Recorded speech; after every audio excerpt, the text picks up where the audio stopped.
Hi guys, Mr. Shaw here.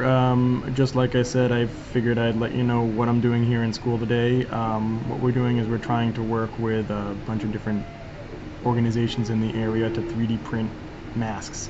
In particular, ones that are called N95. So basically, they're masks that are able to filter out about 95% of the particulate that goes into them. Now, what we're doing is we're taking plans that were used by a company, Copper 3D, and what they do is they actually have 3D filament that is infused with copper nanoparticles. And these copper nanoparticles are able to actually kill off bacteria, viruses, stuff along those lines. If you've ever had any clothes that have copper in them, typically what they do is they smell less because it kills off the bacteria that causes smell. So what we do, I've been testing out today just using regular, what's called PLA filament. It's a certain type of plastic. And what it does, it will print out these flat masks here. Here you can see it got bent up a little bit because it got a little hot as I pulled it off. But you take these flat masks and then you take a hair dryer and use that hair dryer to shape it into this, what we have right here. Right over your face. And now what's happening once I have that on is I have these little two pieces here.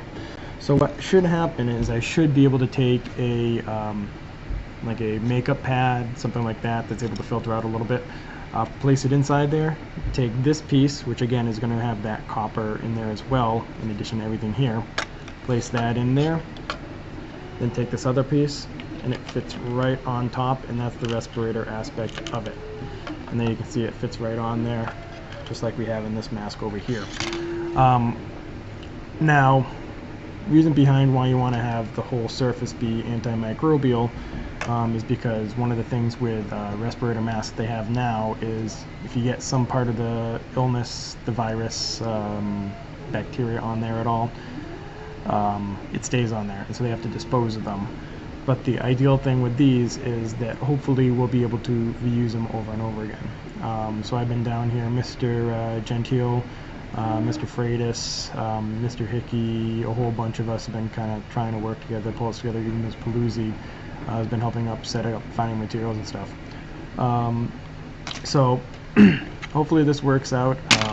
I'll keep you updated on what's going on there, but figured out you guys want to see what's going on.